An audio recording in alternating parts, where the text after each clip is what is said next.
वालेकुम। आज हमारा चैप्टर नंबर 4 स्टार्ट करेंगे, इंजन परफॉर्मेंस। और लेक्चर नंबर हमारा 11 है, इंटरनल कंबस्शन इंजन का। तो इसमें हम जो स्टडी करेंगे, तो फर्स्ट जो हम आईसी इंजन में जो इंजन परफॉर्मेंस पैरामीटर है उसमें स्टडी करेंगे। जो उसमें बेसिकली 3 चीज़ें इंपॉर्टेंट हैं। द फर्स्ट जो पावर, एफिशिएंसी और फ्यूल कंजम्पशंस। जो पावर है, जिनमें हमने टाइप्स इसमें स्टडी करेंगे, वो indicated power, then brake power और फिर फ्रिक्शनल पावर। और एफिशिएंसीज में indicated thermal efficiency, brake thermal efficiency, mechanical efficiency, relative efficiency और वॉल्यूमेट्रिक एफिशिएंसी। और फ्यूल कंजम्पशन में हम बेसिकली 2 टाइप्स इसमें इसको स्टडी करेंगे, indicated fuel specific fuel consumption और ब्रेक स्पेसिफिक फ्यूल कंजम्पशन। तो फर्स्ट इसमें देख लेते हैं, ये जो बेस करता है आपके पास स्टार्ट जो इंजन है इसमें सारा प्रिंसिपल, वो भी फर्स्ट लॉ एनालिसिस पे बेस करता है। जो फर्स्ट लॉ एनालिसिस थर्मोडायनामिक्स है, फर्स्ट लॉ ऑफ एनालिसिस में कहते हैं एनर्जी जो इन है वो energy is equal to energy out होती है, मतलब जितनी एनर्जी इन हो रही है वही एनर्जी आउट। उसी बेसिक प्रिंसिपल्स पे हम स्टडी करेंगे और स्टेप बाय स्टेप देखेंगे कि जैसे जैसे हम एनर्जी उसमें आपको जब एनर्जी जो फर्स्ट लॉ है वो law of conservation of energy पे बेस करता है, मतलब एनर्जी जो लॉस्ट होती है या डिस्ट्रॉय होती है, एनर्जी जितनी आपके पास प्रोड्यूस होती है उसी लिहाज से वो डिस्ट्रॉय होती है, मतलब कि वो एक one type two another types में कन्वर्ट होती है। लेकिन ये कि डिस्ट्रॉय उतनी होती है, मतलब कि एनर्जी कन्वर्जन होती है, मतलब फर्स्ट जितनी हम इन कर रहे हैं उतनी ही हमारे पास आउट प्रोसीजर्स में आएगी। तो यहाँ पे ओवरऑल मैंने बताया, जो हमने यहाँ पे बनाया हुआ कि ये गैस फोर्स है यहाँ पे जो एग्जर्ट कर रही होती है, जो पिस्टन को डाउनवर्ड मूवमेंट के पे यहाँ पे कंबस्शन होती है। ये फ्यूल इंजेक्टर या स्पार्क प्लग है, यहाँ पे कंबस्शन होगी। इस कंबस्शन के जरिए जो आपका फ्यूल है वो डाउनवर्ड पोजीशन में मूव करेगा, टॉप डेड सेंटर से बॉटम डेड सेंटर। अगर टॉप डेड सेंटर से बॉटम डेड सेंटर होगी तो क्रैक की मोशन क्या होती है, वो ए से ए टू बी मूव करती है। एंड सेकेंड वन, अगर बॉटम डेड सेंटर से top dead centre B to A move करती है। इसको reciprocating motion of a piston है जिसको हम, और जो क्रैंक की मोशन होती है वो रोटरी मोशन होती है। जो आपके पास reciprocating motion of piston to rotary motion convert कर होता है वो आपके पास कनेक्टिंग रॉड होता है जिसके ज़रिए कनेक्ट होता है जो पिस्टन की रेसिप्रोकेटिंग मोशन को क्रैंक की रोटरी मोशन में चेंज कर रहा होता है। जो फर्स्ट लॉ एनालिसिस है इसमें फर्स्ट आपके पास केमिकल एनर्जी होती है जो फ्यूल के अंदर आपके पास होती है, वो कंबस्शन होती है उसमें, तो वो कन्वर्ट होती है हीट एनर्जी के अंदर। मतलब आपके पास वन टाइप ऑफ एनर्जी थी केमिकल एनर्जी, वो किस में कन्वर्ट हुई, हीट एनर्जी में। तो ये आपके पास फर्स्ट लॉ का एनालिसिस है। तो इसमें कुछ ना कुछ जो लॉसेज होंगे वो आपके पास आ जाएगी। सपोज अगर 100 जूल आपके पास केमिकल एनर्जी थी और 70% आपके पास 70 जूल आपके पास हीट एनर्जी होगी, तो इसका मतलब 70% कन्वर्जन हुआ। जो 30% होगी वो लॉस हो जाएगी इन केस ऑफ हीट ट्रांसफ़र या किसी भी सिनेरियो के अंदर। इसका मतलब जितनी आपके पास एनर्जी इन होगी उतनी ही मतलब आउट में जाएगी। 70 + 30 तो 100 का 100 ही बैलेंस में रहेगा। सेम इस तरह हीट एनर्जी देन कन्वर्ट होगी power at a piston due to gas force, मतलब इस पिस्टन के ऊपर जितनी पावर होगी उसके ऊपर ये कन्वर्ट होगी। देन उसके बाद पावर एट अ क्रैंकशाफ्ट, जो पिस्टन है वो अपनी जो पावर है वो क्रैंकशाफ्ट पे ट्रांसफ़र कर देगा। तो ये इसमें डिटेल्ड आपके पास है एनर्जी कन्वर्जेंस में, जिसको हम बेसिकली इसमें स्टडी कर रहे हैं। तो फर्स्ट आपके पास energy stored in the fuel है। Energy stored in the fuel आपके पास 1 है, तो वो कंबस्शन आपके पास होती है। तो इसमें आपके पास 2 चीज़ें हो सकती हैं, कंबस्शन हो गया तो उसकी वजह से आपके पास हीट एनर्जी प्रोड्यूस होगी, तो इसमें आपके पास लॉसेज होंगे। क्योंकि हम स्टडी करते हैं कि सारी की सारी जो एनर्जी है वो एक कन्वर्ट नहीं हो सकती, क्योंकि 100% एफिशिएंसी नहीं होती। तो इसका मतलब कोई ना कोई इनकम्प्लीट कंबस्शन होगी जिसकी वजह से आपके पास जो एनर्जी होगी वो लॉस्ट होगी। इसका मतलब जो आपके पास हीट एनर्जी आएगी वो 1 - 2 आएगी। 1 मतलब कि आपके पास जितनी एनर्जी स्टोर्ड फ्यूल में थी माइनस इनकम्प्लीट कंबस्शन की वजह से जो हीट लॉस हुई, तो 1 - 2 आ गई heat energy. Then heat energy आपके पास कन्वर्ट हो रही है power at piston due to gas force, मतलब कि आपके पास स्टार्ट में आपके पास यहाँ पे ये चीज़ें डिफरेंट आ गई, heat loss due to radiation या heat loss due to coolant. तो ये आपके पास हीट लॉस वगैरह आते हैं जिसकी वजह से आपके पास प्रॉब्लम्स ओवरऑल इसमें फेस करते हैं। तो पावर एट हीट एनर्जी आपके पास हुई जिसने पिस्टन में पुश किया, पिस्टन को ओवरऑल इसमें पुश किया। देन आपके पास पावर एट अ पिस्टन होगी ड्यू टू गैस फोर्स। तो हीट एनर्जी में के बाद आपके पास कुछ किस्म के लॉसेज होंगे। उसमें आप फर्स्ट रेडिएशन आ जाएगा कि रेडिएशन की वजह से, क्योंकि वहाँ पे क्योंकि हीट जैसे ही कंबस्टन हुई तो वहाँ पे काफ़ी हाई टेम्परेचर था, उस रेडिएशन की वजह से कुछ लॉसेज होंगे। सारे की सारी जो हीट एनर्जी वो पिस्टन पे नहीं आएगी। और उसके अलावा जो कूलेंट है, heat loss with exhaust gases, या एग्जॉस्ट गैसेस में भी कुछ ना कुछ हीट लॉस हीट रह जाती है, वो एग्जॉस्ट गैसेस के ज़रिए बाहर चली जाती है। तो इसका मतलब वहाँ पे आपके पास हीट लॉस आ जाएंगे कि सारा का सारा यहाँ पे आपके पास पिस्टन पे पावर नहीं होगी, मतलब प्रोड्यूस, मतलब प्रेशर वो नहीं लगा सकेगा। थर्ड वन आप दूसरा आपके पास है कूलेंट, क्योंकि यही जो आपके पास होता है इसमें हीट जनरेट होती है और साइड से इसमें कूलेंट इसमें फ्लो कर रहा होता है। तो वो कूलेंट जो उसमें से कुछ ही जो हीट होता है वो एक्सट्रैक्ट कर लेता है, क्योंकि आपने इंजन के टेम्परेचर को भी मेंटेन रखना होता है। इसका मतलब ये कि power at piston due to gas force में आपके पास ये दो आपके पास हीट लॉसेस माइनस हो जाएंगे। मतलब आपके पावर एट पिस्टन आएगी 1 -2 जितने आपके पास हीट लॉसेज हुए, और माइनस इसमें 3 सॉरी -2 आपके पास इनकम्प्लीट कंबस्शन थी, और -3 आपके पास हीट लॉसेज हुए। हीट लॉस की 3 टाइप्स हमने देखी, रेडिएशन, कूलेंट और heat loss with the exhaust. ये आपके पास पावर आ गई at a piston due to gas force, और उसको हम क्या कहते हैं, जो पिस्टन के ऊपर जो आपके पास पावर आएगी उसको हम इंडिकेटेड पावर भी कहते हैं। देन आपके पास आ गई कि power at a crank shaft, कि क्रैंक शाफ्ट के ऊपर जो हमें पावर मिल रही है, तो उसमें आपके पास डिफरेंट किस्म के लॉसेज होते हैं। तो फर्स्ट आपके पास जो फ्रिक्शन लॉसेज हैं, फ्रिक्शन लॉसेज है कि between piston and a cylinder wall, जो पिस्टन और सिलेंडर वॉल है उनकी आपस में जो स्लाइडिंग मूवमेंट होती है उसकी वजह से कुछ फ्रिक्शन लॉसेज होंगे, वो माइनस होके। और माइनस डिफरेंट ये कि between crank shaft and a bearings, क्योंकि क्रैंक शाफ्ट है वो भी जब रोटेट कर रही है, क्योंकि हम इसमें power at a crank shaft देख रहे हैं, मतलब कि पिस्टन की रेसिप्रोकेटिंग मोशन से उसने क्रैंक शाफ्ट की रोटरी मोशन में कन्वर्ट कर रहा है। तो between crank shaft and bearing की वजह से जो फ्रिक्शन लॉसेज होंगे वो आपके पास आएंगे लॉसेज इसमें इन प्रोसीजर के दौरान, मतलब power at piston to power at crank shaft. और सेकेंड वन आपके पास आएगा due to the pumping losses, और इसमें हम देख लेते हैं पंपिंग लॉसेज क्या होते हैं, वो यहाँ से देखते हैं। जो पंपिंग लॉसेज ये होता है कि आपके पास ये अगर यहाँ पे कंबस्टन होती है, कंबस्टन की जब आपके पास पिस्टन टॉप डेड सेंटर से बॉटम डेड सेंटर पे की तरफ जा रहा होता है, तो वहाँ पे आपके पास P1 जो होता है यहाँ पे प्रेशर एक्सर्ट होता है, तो यहाँ पे आपके पास P2 जो होता है वो पिस्टन के डाउनवर्ड पोजीशन पे यहाँ पे प्रेशर होता है, क्योंकि पिस्टन डाउनवर्ड मूव कर रहा होता है। इसका मतलब यहाँ पे P2 ज़्यादा होता है P1 से। तो डेल्टा पी मतलब P1 और P2 के दरमियान काफ़ी एडवर्स प्रेशर डिफरेंस होता है जब टॉप डेड सेंटर से बॉटम डेड सेंटर की तरफ वो मूव कर रहा होता है। तो इसको बेसिकली पंपिंग लॉस कहते हैं। Power loss to overcome adverse pressure difference, मतलब कि इन दोनों प्रेशर डिफरेंस को तो ज़्यादा होता है, उस प्रेशर डिफरेंस को अकोमोडेट करने के लिए जो लॉसेज होता है उसको हम पंपिंग लॉसेज कहते हैं। क्योंकि एडवर्स प्रेशर मतलब कि दो चीज़ों के दरमियान काफ़ी ज़्यादा प्रेशर हो, तो उस प्रेशर को अकोमोडेट करने के लिए वहाँ पे पंपिंग लॉसेस आपके पास आएंगे। तो वो आपके पास नंबर 4 में ये दोनों चीज़ें अकोमोडेट होंगी। तो पावर एट क्रैंक शाफ्ट क्या बनेगा, मतलब जितनी आपके ओवरऑल 1 -2 आपके पास -3 और -4 में आपके पास ये फ्रिक्शन लॉसेज आ जाएंगे। देन फर्दर आप देख लें यूजफुल पावर जो हमें क्रैंक शाफ्ट को मिली है आपके पास ओवरऑल जो इंजन की, जिसको हम तो वो उसमें क्या चीज़ेंगे, पावर एट क्रैंक शाफ्ट। अब ये क्रैंक शाफ्ट के जस्ट जरिए क्रैंक शाफ्ट के साथ जस्ट एक फ्लाई व्हील अटैच नहीं होता जिससे हम पावर ले रहे होते हैं, उसके साथ यूटिलिटीज़ भी होती हैं जिसको ऑक्सिलरी डिवाइसेस भी अटैच होती हैं, तो उस वो भी पावर ले रही होती हैं। तो इसका मतलब वो हमें वो भी माइनस होंगी। तो सेकंड फर्स्ट इसमें आ जाएगी फ्रिक्शनल लॉस। फ्रिक्शनल लॉस क्या होगा, between cam shaft and a bearings, क्योंकि आपके पास क्रैंक शाफ्ट के साथ एक कैम शाफ्ट भी अटैच होती है जो इनलेट वॉल या एग्जॉस्ट वॉल को कंट्रोल कर रही होती है। उसके साथ बेरिंग्स भी लगे होते हैं क्योंकि रोटरी डिवाइसेस हैं, तो इसका मतलब वहाँ पे कुछ ना कोई लॉसेज आएंगे। सेकंड अनअकाउंटेड लॉसेज है, तो power required to run auxiliary devices है उसको हम अनअकाउंटेड लॉसेज भी कहते हैं। जैसे कैम शाफ्ट को रन करना, इग्निशन सिस्टम को रन करना, ये आपके पास अनअकाउंटेड लॉसेज आ जाएंगे।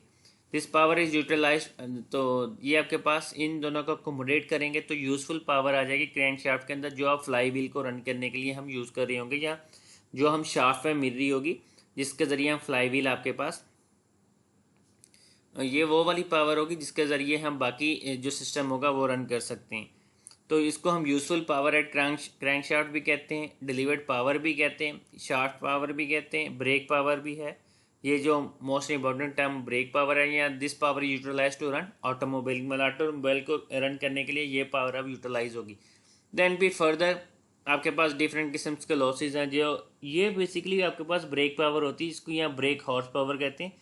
जो वैसे हॉर्स पावर होती है जो गाड़ी के मतलब के बताई गई होती है कि ये गाड़ी की हॉर्स पावर है, अगर हम कोई भी गाड़ी लें तो स्पेसिफिकेशन में वो वाली गाड़ी होती है जो बेसिकली गाड़ी का रन या जो हमें व्हील्स के पे मिल रही होती है। इसके बाद भी डिफरेंट किस्म के लॉसेज होते हैं, ये बेसिकली इंजन की ब्रेक पावर है।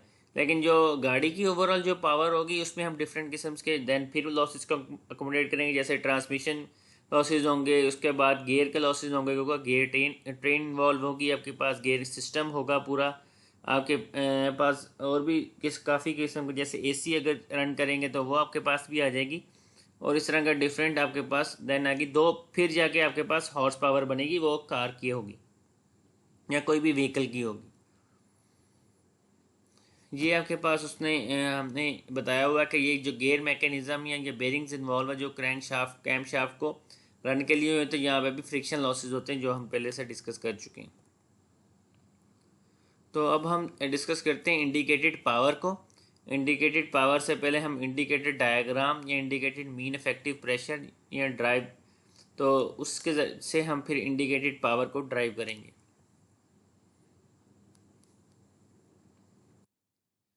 तो इसमें आपके पास है कि जब हमने सेकंड चैप्टर जो था हमारे पास पिस्टन एनालिसिस का, उसमें आपने देखा था कि जब भी हम इसमें आप कंबस्टन होती है, मतलब कि जो भी प्रोसेस होता है पिस्टन का, टॉप डेड सेंटर से बॉटम डेड सेंटर आपके पास जाता है इन केस ऑफ अ सक्शन या इनटेक, देन फिर ऊपर कंप्रेशन होती है, देन पावर स्ट्रोक एग्जॉस्ट। तो आपके पास क्या होता है कि एक डायग्राम बनती है, इसको हम थर्मोडाइनमिक्स ये कहते हैं, उस वो आपके पास जो डायग्राम होती है तो वो प्लॉट होती है जिस प्रेशर मल्टीपल, जिसको हम पीवी डायग्राम भी कहते हैं। अगर हम यहाँ पे इलेक्ट्रिकल इंस्ट्रूमेंट लगा दें Maihar the pressure and volume के लिए, तो वो सेम एज इट इज़ वो डायग्राम आपके पास बन जाएगी, जिसको हम इंडिकेटेड डायग्राम भी कहते हैं।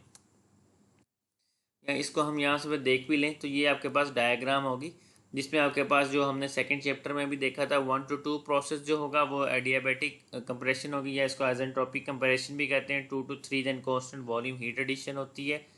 3 to 4 रिवर्स एडियाबैटिक आ जाएगी isentropic. 4 to 1 constant volume heat removal. Area जो होगा enclose by the cycle on a PV diagram, तो इसको हम work obtain per power cycle कहते हैं कि एक पावर साइकिल, क्योंकि इसमें जो पावर साइकिल था वो आपके पास एक ही है जिसके अंदर ओवरऑल जो पावर प्रोड्यूस हो रही है, लेकिन ओवरऑल इसको हम इसको मतलब कि 1 2 3 4 में जो आपके एरिया अंडर दिस आ रहा है, area includes by the cycle ये वाला, तो इसको हम work obtain per power cycle कहेंगे, क्योंकि एक ही पावर साइकिल इसमें इन्वॉल्व है 1 से लेकर 4 तक के प्रोसेस में। और हम इसको इंडिकेटेड वर्क भी कहेंगे। अगर हम इसका ओवर देख लें यहाँ पे, ये आपके पास आ जाएगा बॉटम डेड सेंटर या टॉप डेड सेंटर में।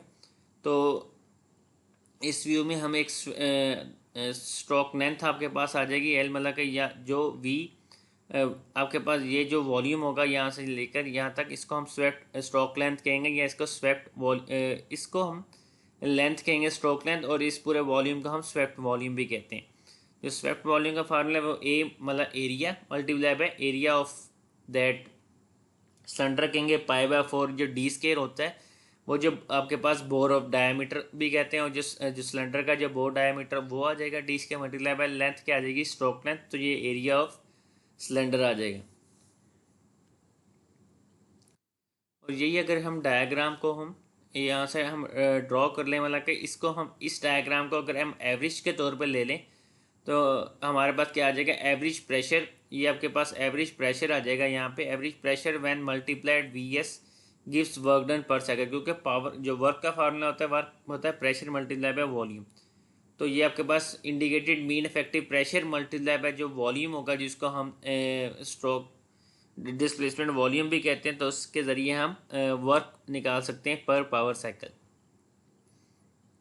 तो ये आपके पास इंडिकेटेड पावर निकालने का ओवरऑल फार्मूला है, और ये हम किस तरह बनाते हुए देख लेते हैं। इंडिकेटेड पावर होती है वर्क पर पावर साइकिल पर सिलेंडर, मतलब एक पर सिलेंडर के हिसाब से, मतलब वर्क जो होगी वो पर पावर साइकिल मतलब एक पावर साइकिल पर सिलेंडर आपके पास वर्क डन आ जाएगा, जो वो आएगा pressure mean indicated mean effective multiply by displacement, मतलब कि जो वर्क होगा वो P मल्टीप्लाई बाय V आ जाएगा। और नंबर ऑफ सिलेंडर्स को मल्टीप्लाई करेंगे, क्योंकि एक सिलेंडर के लिहाज से PIM मल्टीप्लाई बाय VS थी, तो मल्टीप्लाई बाय जितने नंबर ऑफ सिलेंडर्स होंगे गाड़ी के मल्टीप्लाई बाय K होगा नंबर ऑफ सिलेंडर्स। और नंबर ऑफ पावर साइकिल आ जाएंगे, वो डिपेंड करते हैं नंबर ऑफ पावर साइकिल्स के, वो आपके पास 2 स्ट्रोक है इंजन या 4 स्ट्रोक है, तो N/60 आ जाएगा नंबर ऑफ पावर साइकिल। ये नंबर ऑफ पावर साइकिल पर सेकंड है, तो अगर हम नंबर ऑफ पावर साइकिल पर मिनट करेंगे तो N ओवर आपके पास 60 आ जाएगा। तो फार्मूला बन जाएगा PIM मतलब कि वर्क मल्टीप्लाई बाय VS आ जाएगा आपके पास डिस्प्लेसमेंट, तो ये वर्क आ जाएगा, K नंबर ऑफ सिलेंडर आ जाएगा, और नंबर ऑफ पावर साइकिल्स आपके पास N ओवर 60 आ जाएंगे। तो इसमें आ जाएगा आपके पास PIM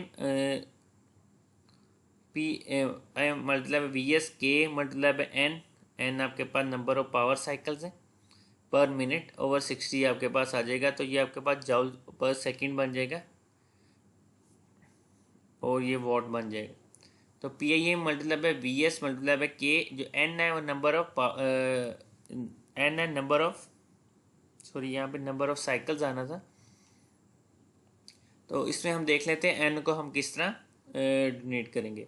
तो 4 स्ट्रोक जो इंजन होता है उसमें आपके पास सक्शन, दूसरा कंप्रेशन, तीसरा पावर और 4 एग्जॉस्ट, मतलब 720 डिग्री आपके पास टोटल रेवोल्यूशंस होती हैं। तो इसका मतलब 2 क्रैंक साइकिल्स होते हैं और एक पावर साइकिल होता है, मतलब एक पावर साइकिल के अंदर 2 क्रैंक के साइकिल होते हैं। तो इसका मतलब ये है कि N जो आपके पास यहाँ पे आ जाएगा, तो N होगा वो N/2 होगा इन case of a 4 stroke engine, मतलब कि 4 स्ट्रोक इंजन में आपके पास क्या होगा, नंबर ऑफ साइकिल्स ओवर 2 होगा, क्योंकि एक पावर साइकिल जो होता है वो उसमें 2 आपके पास क्रैंक साइकिल्स होते हैं। और in case of 2 stroke engine उसमें तो इक्वल होता है कि आपके पास एक ही क्रैंक साइकिल के अंदर एक पावर साइकिल होता है, तो N=N आ जाएगा, क्योंकि नंबर ऑफ साइकिल्स थे, तो इसमें आपके पास नंबर ऑफ साइकिल्स 1 ही है, एक ही क्रैंक साइकिल के अंदर एक ही पावर साइकिल आ जाएगा। अगर आपके पास 4 स्ट्रोक है तो N/2 आ जाएगा, N/2 तो 60 मल्टीप्लाई बाय 100, क्योंकि सॉरी 1000 है, क्योंकि हमने यहाँ पे किलोवाट को अकोमोडेट किया तो यहाँ पे 1000 आ जाएगा।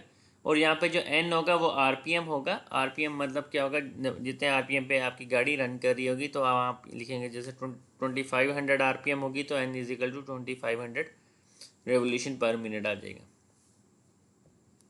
और इसको अकोमोडेट करने के लिए हमने 60 को यूज़ किया, क्योंकि सेकेंड्स में कन्वर्ट करने के लिए। तो ये आपके पास इंडिकेटेड पावर का फार्मूला आ जाएगा। देन आपके पास यहाँ पे ब्रेक पावर है, इसको ज़रा देखिएगा। तो यहाँ हम ब्रेक पावर को जब देखते हैं, क्योंकि यहाँ पे आपके पास क्योंकि हम force as a piston use कर रहे होते, सॉरी फोर्स यहाँ पे पिस्टन पे लग रही है FP, तो यहाँ पे एक एज अ पिन के तौर पे एक जो फोर्स लग रही होगी वो नॉर्मल होगी, और एक फोर्स जो इन अ डायरेक्शन लग रही होगी क्रैंकटिंग रॉड के, उसको FCR कहेंगे, फोर्स ऑफ क्रैंकटिंग रॉड। तो ये एक एंगल जिसमें फाई इन्वॉल्व है। तो यहाँ पे आपके पास जो टॉर्क होगी, अगर हमने ब्रेक पावर फाइंड करनी है तो ब्रेक पावर का फार्मूला होता है P=T ओमेगा। तो फर्स्ट हम देख लेते हैं टॉर्क किसके बराबर होती है। टॉर्क होगी FT मल्टीप्लाई बाय R। तो हम FT देख लेते हैं इसमें, मतलब कि फोर्स जो होगी वो FT वो आपके पास कितनी है, टेंजेंशियल फोर्स जो होगी वो आपके पास क्या आएगी, जो टॉर्क होगी वो इसमें FT मल्टीप्लाई बाय R होगा, क्योंकि जो फोर्स लग जो यहाँ पे क्योंकि जो ब्रेक पावर है वो होती है कि जो पावर है वो क्रैंक शाफ्ट पे कितनी आ रही है, क्योंकि यहाँ पे हमने जब स्टडी भी किया था, ये देखिए जब आपके पास ब्रेक पावर है और ब्रेक पावर का यूजफुल पावर एट है क्रैंक शाफ्ट, तो ब्रेक पर पावर एट है क्रैंक शाफ्ट है, तो वो आपके पास यहाँ पे है क्रैंक शाफ्ट के अंदर कितनी पावर आ रही है, तो वो आपके पास मल्टीप्लाई बाय R होगा, डिस्टेंस कितना है यहाँ से लेकर यहाँ तक, और मल्टीप्लाई बाय FT जो यहाँ पे फोर्स लग रही है, ठीक है, क्रैंक शाफ्ट के ऊपर। तो FT का हमने बेसिकली फाइंड करना है, तो FT मल्टीप्लाई बाय R होगा रेडियस फ्रॉम अ क्रैंक, तो ये आपके पास रेडियस फ्रॉम अ क्रैंक आ गया, और FT क्या फोर्स आ गई। तो हम इसमें स्टार्ट करते हैं पहले इस पॉइंट के ऊपर, तो यहाँ पे आप देख लें कि यहाँ पे फोर्स है आपके पास आ गई नॉर्मल फोर्स, ये एफ पी आएगी जो सिलेंडर पे आपके पास जो पिस्टन पे फोर्स लग रही है, और एफ सी आर आपके पास एज अ रिजल्टेंट फोर्स के तौर पे आ रही है। तो यहाँ पे आप देख लें कि F C R is equal to F P over cos. अगर कॉस फाई को यहाँ पे देख लें तो जो कॉस होता है वो होता है बेस ओवर हाइपोटेन्यूज। तो बेस आपके पास एफ पी है और हाइपोटेन्यूज आपके पास एफ सी आर है। तो अगर हम एफ सी आर को रीअरेंज करें तो F P over cos phi आपके पास आ जाएगा। अब थोड़ा हम एंगल्स को देख लेते हैं, इसको स्टडी कर ले। तो यहाँ पे आपके पास फाई है अगर, और जो क्रैंक एंगल उसको हमने थीटा लिया है, तो इसका मतलब तो ये आपके पास जो एंगल बनेगा, क्योंकि एक ट्राइंगल है उसमें 180 होता है, तो 180 माइनस थीटा माइनस फाई, तो ये आपके पास जो एंगल बनेगा वो 180 माइनस थीटा माइनस फाई आ गया। और अब हम अगर इसको हम आगे से एक्सटेंड कर लें इस पॉइंट को लेकर आगे मतलब डॉटेड लाइंस में, तो ये वाला एंगल बनेगा, क्योंकि जो इसको एक्सटेंड करेंगे तो ये यहाँ से लेकर यहाँ तक जो एंगल बनेगा वो भी 180 होगा। तो इसका मतलब अगर ये 180 माइनस थीटा माइनस फाइव है तो ये क्या होगा, थीटा प्लस फाइव होगा, क्योंकि थीटा प्लस फाइव को जब इसमें हम ऐड करेंगे तो वो ऑटोमेटिकली 180 बन जाएगा। तो ये आपके पास ओवरऑल थ्रस्ट फोर्स के तौर पे ऐड कर रहा होगा जो आपके पास है यहाँ पे, जो इसको हम क्रैंक शाफ्ट है, और ये आपके पास एक टेंजेंशियल फोर्स के तौर पे ऐड कर रहा होगा जो हम एज अ टॉर्क फाइंड करने के लिए यूज़ कर रहे हैं, एफ टी। अब हमने फाइंड आउट करना है एंगल। तो ये अगर आपके पास थीटा प्लस फाइव है तो ये यहाँ से लेकर यहाँ तक आपके पास क्या एंगल आएगा, 90, क्योंकि ओवरऑल यहाँ से लेकर यहाँ तक 90 था। तो 90 माइनस थीटा प्लस फाइव, तो ये आपके पास 90 माइनस थीटा प्लस फाइव। अगर हम इसकी एक एंगल बना लें तो ये क्या बनेगा, एफ टी यहाँ पे, और ये एफ सी है, ठीक है, और एफ टी एफ सी, और ये आपका हम अगर यहाँ से एफ सी आर को एक्सटेंड किया हुआ है तो यहाँ पे क्या बन जाएगा, एफ सी आर। अगर हम इस पे कॉस को लगा लें तो कॉस थीटा जो कॉस 90, क्योंकि यहाँ पे एंगल आपके पास है, कॉस 90 माइनस थीटा प्लस आपके पास फाइव है। तो अगर हम इस के सामने बनाएं तो इस थीटा के जो सामने एंगल होगा वो आपके पास एज परपेंडिकुलर होगा। तो इसको हमने यूज़ नहीं करना हम, क्योंकि जो कॉस का फार्मूला होता है वो होता है बेस ओवर हाइपोटेन्यूज। तो ये आपके पास एफ टी बेस आ जाएगा, क्योंकि हम ये वाला एंगल ले रहे हैं।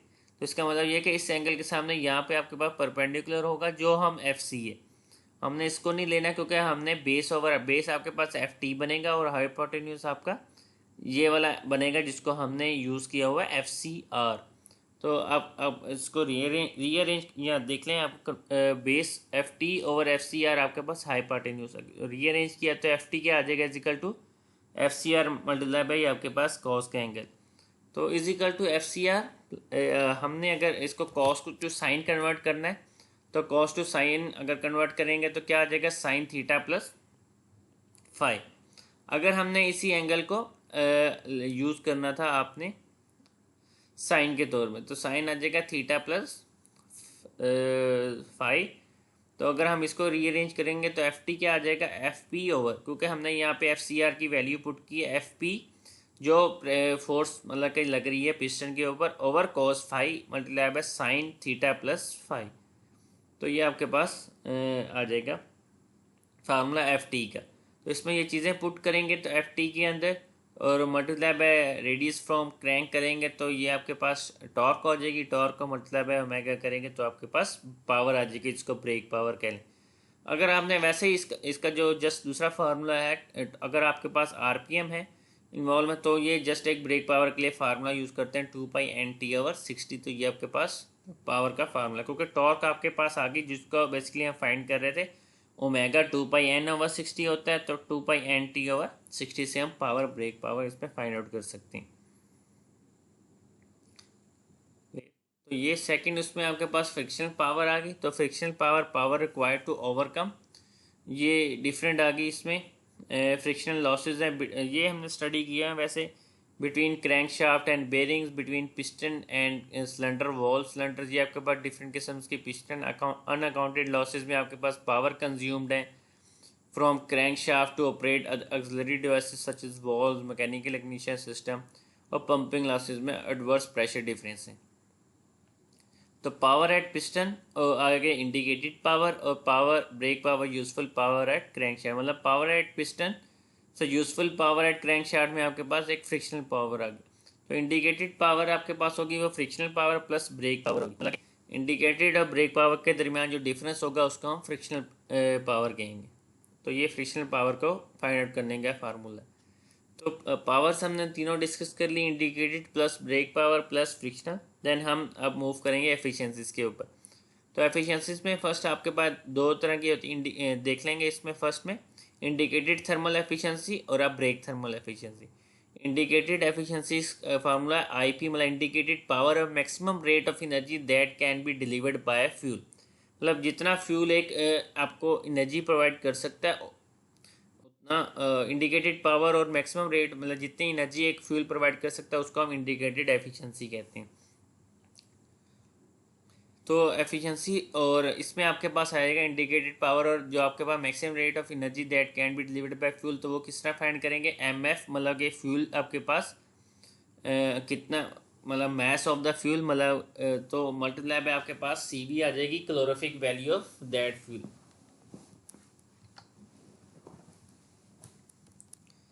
तो मैस फ्लो रेट इसमें देखने mass flow rate M dot आ जाएगा और मल्टीप्लाई बाय इसमें CV calorific value of the fuel आ जाएगी। तो उसके ज़रिए हम indicated thermal efficiency find out कर सकते हैं। तो ये ओवरऑल आपको बताया हुआ है कि इंडिकेट एफिशिएंसी मतलब series IP plus heat losses plus loss due to the incomplete combustion आपके पास आएगी। तो फर्स्ट आपके पास केस में होता है second brake power plus heat loss plus loss due to the incomplete function plus frictional losses plus unaccounted losses plus pumping losses, ये in case of a brake power होता है। मतलब इंडिकेटेड पावर तक आपको जो लॉसेस होते हैं वो indicated power plus heat losses plus loss due to the incomplete combustion करेंगे तो ये आपके पास वही बन जाएगा आपके पास कि जितनी आपका फ्यूल ने आपको एनर्जी प्रोवाइड की। अगर ब्रेक पावर के केस में देख लें तो वो ब्रेक पावर और maximum rate of energy that can be delivered by fuel है। अगर आपने वही इसमें देखना है कि मैक्सिमम रेट ऑफ फ्यूल जितनी अगर आपने एनर्जी प्रोवाइड की है वो इक्वल होगी ब्रेक पावर जितनी मिली प्लस आपने जो भी लॉसेस अकोमोडेट हुए जो हमें एनर्जी सप्लाई से लेकर ब्रेक पावर तक मिले, अगर उनका हम प्लस करें तो वो आपके पास वही एनर्जी मिल जाएगी, क्योंकि ये सारी की सारी बेस करती है फर्स्ट लॉ ऑफ थर्मोडायनेमिक्स के ऊपर ही। देन मैकेनिकल एफिशिएंसी आपके पास है वो brake power over indicated power होती है, क्योंकि इन ब्रेक पावर और इंडिकेटेड पावर के दौरान जो लॉसेज होते हैं वो सारे के सारे फ्रिक्शन लॉसेज होते हैं जो मैकेनिकल डिवाइसेस पे बेस्ड करते हैं, इसलिए ये आपके पास मैकेनिकल एफिशिएंसी में आ जाएगा। और रिलेटिव एफिशिएंसी में होगी मतलब कि ब्रेक पावर एफिशिएंसी ओवर जो एयर स्टैंडर्ड साइकिल है उसकी एफिशिएंसी।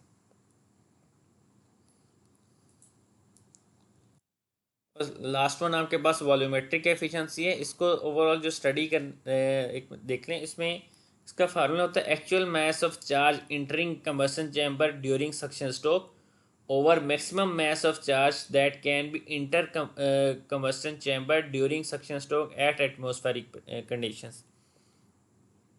इसको हम वॉल्यूमेट्रिक एफिशिएंसी कहते हैं। तो ये आपके पास इस कंडीशंस में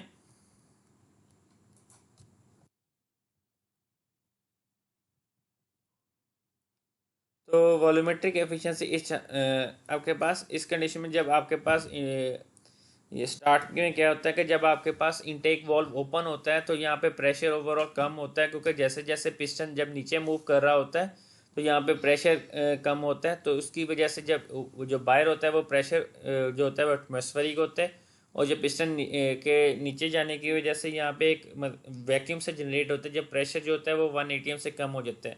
और उसी वजह से क्या होता है कि यहाँ पे आपके पास एक प्रेशर डिफरेंस क्रिएट होता है, जिसकी वजह से प्रेशर जो आपके पास जो चार्ज मतलब मैस होता मतलब फ्यूल होता है वो इनटेक होता है।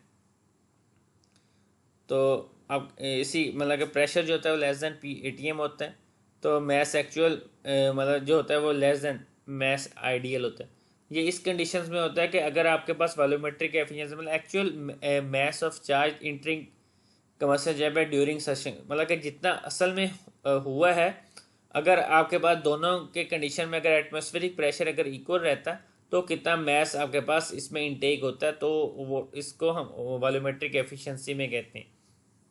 वॉल्यूमेट्रिक एफिशिएंसी मीन्स कि जितना अगर 1 एटमॉस्फेरिक प्रेशर होता है यहाँ पे भी, तो कितना मैस इसमें इनटेक होता ओवर के overall maximum mess of charge that can B inter combustion chamber during suction stroke at atmospheric conditions, अगर आपके पास P इजिकल टू 1 ATM होता, मतलब आइडियल कंडीशंस के ऊपर। क्योंकि यहाँ पे ओवरऑल कम है तो प्रेशर तो जितना उसमें इनटेक होगा तो ओवरऑल डिवाइड करेंगे तो आपके पास इन वॉल्यूमेट्रिक एफिशिएंसी आ जाएगी।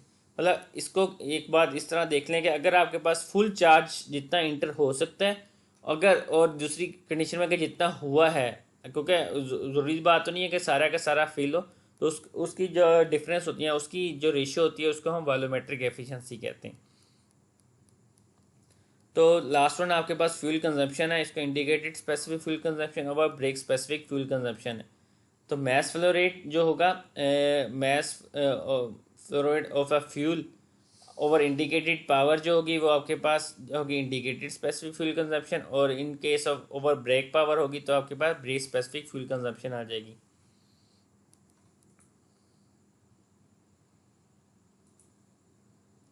ठीक है, ये आपके पास चैप्टर 4 था, इसको हमने स्टडी कर लिया डिटेल से। तो यहाँ से हम देख लेते हैं, ये इंडिकेटेड पावर है, ये आपका जो फार्मूला जो हमने स्टडी किया है, ये ब्रेक पावर जो हमने देख लिया, ये उसका फार्मूला है। तो ये एक दफ़ा देख लेते हैं, ये ब्रेक पावर का इसमें इसमें फिगर बनाई हुई है। पावर आपके पास है, ये आपके पास स्पीड है, इसमें आपके पास डिफरेंट जो पैरामीटर स्टडी किए हैं, फ्यूल कंजप्शन है, ब्रेक मीन इफेक्टिव प्रेशर है, पावर और टॉर्क। इसमें आप देख रहे हैं ओवरऑल के जैसे जैसे आरपीएम इंक्रीज हो रही है, जैसे जैसे इसमें आरपीएम इंक्रीज हो रही है, तो आपका फर्स्ट जो होगा वो स्टार्ट में टॉर्क इंक्रीज हो रहा है, देन भी टॉर्क डिक्रीज होना शुरू हो गया।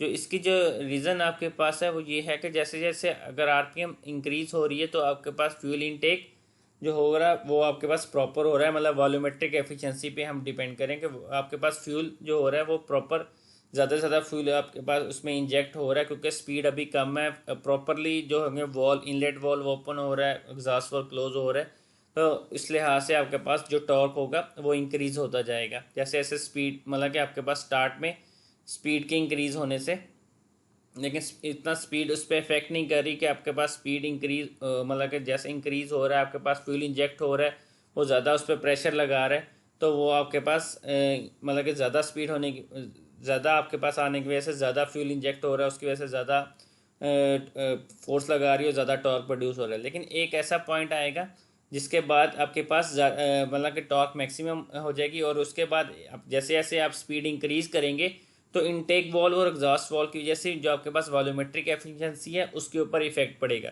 मतलब आपके पास जो फ्यूल होगा वो उस हिसाब से इनटेक नहीं हो रहा होगा, और उस वजह से क्या हो रहा होगा, फ्यूल के मतलब कि फुली कंबस्ट नहीं हो रहा होगा, क्योंकि आपके पास प्रॉपरली ज़्यादा स्पीड होने की वजह से इनटेक वॉल्व उस तरह ओपन नहीं हो रहा होगा, क्योंकि स्पीड ज़्यादा इनटेक वॉल्व जल्दी से बंद हो जाता होगा और एग्जॉस्ट वॉल्व उस लिहाज से, तो उसकी वजह से टॉर्क पे इफेक्ट पड़ रहा होगा, तो टॉर्क ऐसा ऐसा कम होनी शुरू हो जाएगी। जो पावर है वो, क्योंकि जो आपके पास पावर का फार्मूला होता है वो P equal to T omega होता है, टी मतलब टॉर्क होगा और ओमेगा जिसको कहते हैं हम आरपीएम पे कह लें।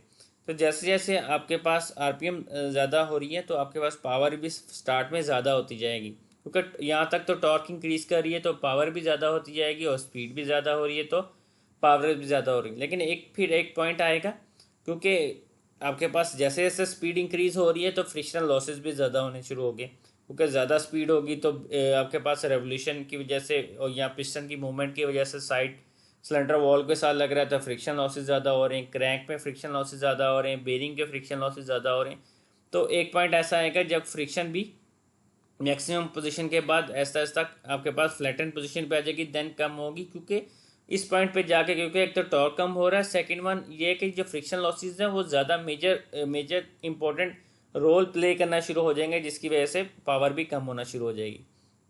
देन आपके पास fuel consumption, fuel specific fuel की बात करें तो इन जो हम इसमें स्टार्ट में ये क्या करते हैं कि स्टार्ट में आपके पास जो होगा जैसे जैसे स्पीड इंक्रीज हो रही है तो आपके पास फ्यूल कंजप्शन जो होगी वो कम होती जाएगी,